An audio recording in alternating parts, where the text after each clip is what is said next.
Hi Forest Schoolers, it's Mrs. Stiles here. Today I'm going to show you how to use elderwood to make a duck whistle. Now behind me, I'm very lucky to have an elder tree in my garden.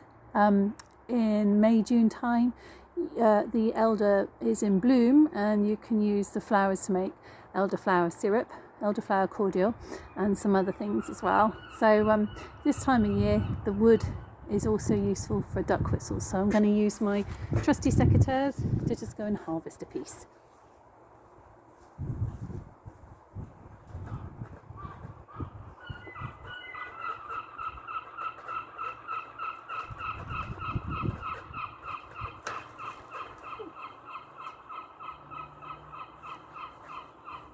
And here we are. So you may remember back in summer I actually used elderwood to make elder beads, and that is still possible this time of year. You do need to be careful which branches you choose. There are some newer shoots as well which will be easier to work with. And if you don't fancy making a duck whistle, you can still make the elder beads because they are hollow, and the pith inside is the spongy textured material that can easily be taken out and used to make your beads as well. So you don't just have to make a duck whistle, but I thought it would be fun today. I've chosen from what I've just cut off a stick that's probably about 1 centimetre diameter, and what I'm going to do is again use my secateurs to cut the length that I require. And at this stage what you could also do is you're going to need a 45-degree angle at one end, so you could actually shape it at this stage with your secateurs and cut your 45-degree angle as well. What I'm going to do is lots of stop-start on this video as well, because it is a little bit time consuming, so make sure you're prepared for a session. It's going to take a little while.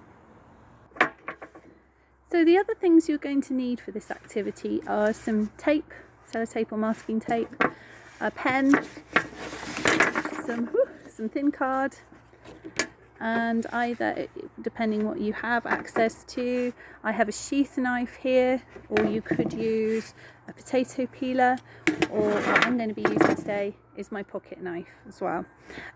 Always with knife work you must remember to put a glove on your holding hand and keep a bare hand for the hand that you're holding your tool with. Okay, I'm going to just take the top layer of bark off my elderwood. Okay, this is for no other reason than getting some knife skills. You don't even have to take the bark off. Just think if you wanted to decorate it maybe later when it's dried out, you can it's easier to do on the bark on the wood when you've cleared the bark off as well. So always make sure when you are whittling that it is kept away from you. I'm just holding this up for the purpose of the video. This isn't how you whittle at all. Okay, you need to make sure that it is away from your body and you've got long outstretched arms as you are peeling away from you. Just for the purposes of the video, that's why I have this up closer. Okay, I'll show you how that works with the potato peeler as well. Again, long strokes to take that bark off away from your body. And when you have cleared the bark off, it's time to clear out the pith from the middle of your stick. Another piece of kit you're going to need for this is a metal skewer or tent peg, and I've kept my glove on my holding hand as well, because, and also this may well be something you need to supervise younger children with, is to hold this in your holding hand, and you're going to very carefully push the center through.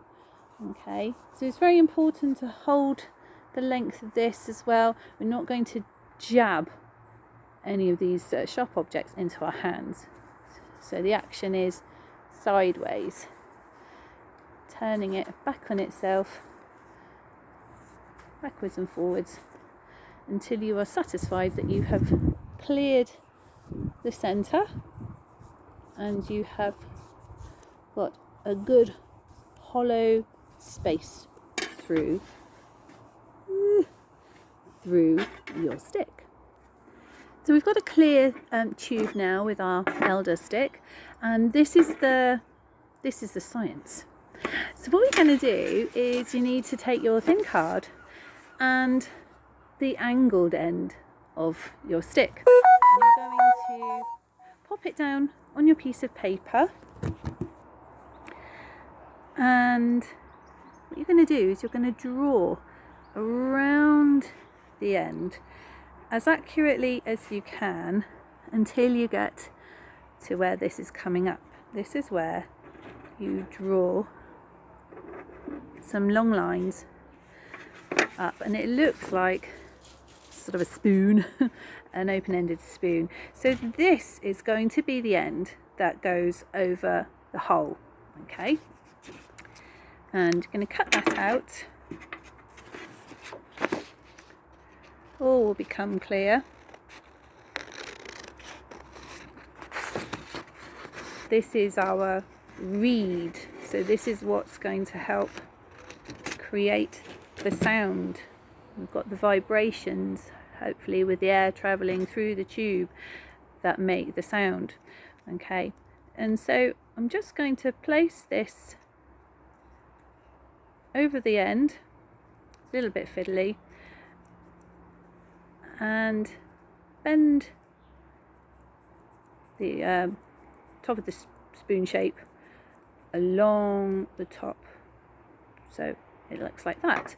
And then we just get the tape just to secure it in place, and you've got to make sure it's quite tight.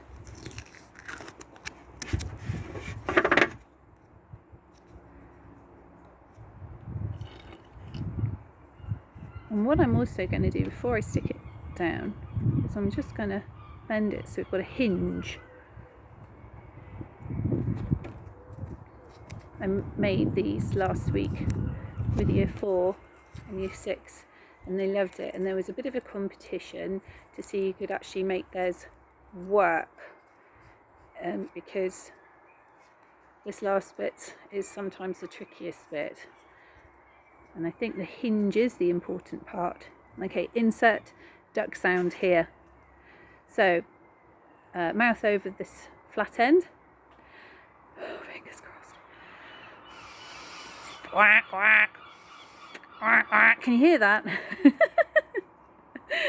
So this is the bit that you're going to experiment with until you get your duck sound as well. But that is the premise of the duck whistle. Now, I've been talking about elder branches and having elder trees and access to trees, and that's not fair because not everybody does. So another way you can make a sound is with a straw, and I'm very mindful obviously that we are trying to bin our plastics, so these are some that I've had for craft purposes, and I know lots of people have bamboo straws and metal straws. You might want to try the paper end to those, but these ones you can cut. So I'm just flattening the end, and I'm just going to cut off the top corner there, flip it over,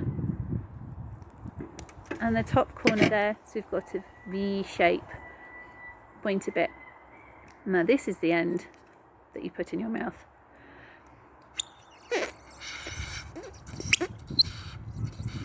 And this is the end that's meant to make the sound. And that's how you can practice. Maybe I'll try this one. That won't work. This is the end that makes the sound. So again, you might want to practice how that's going to sound when you do your blowing. So far, neither of my things have worked this week. But, you know, you guys have got some time. Enjoy it and see what you can come up with as well.